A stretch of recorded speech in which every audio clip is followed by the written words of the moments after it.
Hey there, and welcome to this introductory video for ISA training. Now, if you're watching this video, there's a good chance you're one of three different people. You are a current or maybe a future ISA. You are a real estate professional looking to hire an ISA to be part of your team. Or you're just someone who has way too much time on their hands and enjoys watching YouTube videos. That's okay. All right, I'm not judging. Actually, I'm going to address you first because there's a good chance you have no idea what an ISA is, right? Okay, so let's address that. ISA stands for Inside Sales Agent. Now, in real estate, an inside sales agent is the person who connects with potential lead sources and tries to determine who's going to be the best and most motivated buyer or seller to work with the team. All right, kind of cool. We're kind of like human Brita filters for real estate. We sift through several hundred leads a day, and we're just trying to get those motivated people to connect them with our agents to keep them working and closing deals. Now, to our current and future ISAs, let me just say this. Our job is awesome. All right? Now, sure, every once in a while, we have to talk to the rude or grumpy person who really just didn't want to be called while they were watching their favorite show. And that's okay. I understand that. But for the most part, that's not who we're talking to. We're actually talking to a lot of interesting people who are going through a pretty incredible transition in their lives.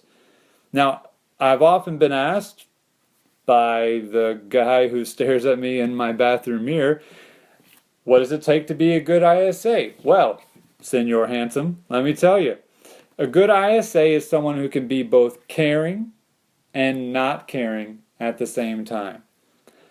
No, you can't use that one. No, not that one either. It can't be one or the other. It's got to be both. Yep, that's a good graphic right there. So, caring, not caring at the same time. Is that a little confusing? Well, that's fine. If it is, take a couple seconds. You can pause this video if you want and just kind of process that. I'm going to assume you already paused and we're ready to go on. So, let me continue. Caring and not caring. All right, you got to care about the people you're connecting with on a daily basis. These people are going through huge transitions in their lives, and really the last thing they want or need is some salesperson trying to push them into an uncomfortable decision. That's kind of the best part of our jobs. We're not agents. We literally get to care less about the final result. Yeah, sure, there's going to be plenty of people that we can connect with our agents, plenty of leads and clients coming in. But the second you start trying to convince someone that they need to buy or sell a house is the very moment that you stop being someone that they can trust to be looking out for their best interest throughout the process. And then at that point, you're just another salesperson. All right, so that's the last thing that you want. Now, that's kind of our first part of our not caring. The second part of our not caring would be not caring about the initial reaction. Sure, nobody likes to be called at home. If you called me at home or on my cell and you start telling me about this amazing new product, this latex-free rubber galoshes for dogs, I'm going to say no thank you right away and as politely as possible get off or hang up the phone. Because really, I don't care. But that's not really who we're talking to. We're actually talking to people that have expressed in one way or another an interest in either buying or selling a house. We don't do cold calling. So it kind of makes our job a little bit easier. We're just talking to people and seeing what we can do to help them out.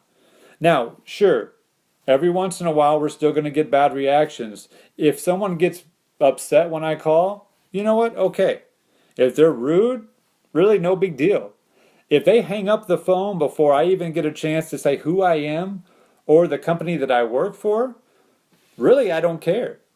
Because I know that even if I have to call back, if I can get over that initial reaction, I actually now have a chance to connect with them a little bit further and show them how I can help them out. And we'll actually address that in further videos. So let's sum this up.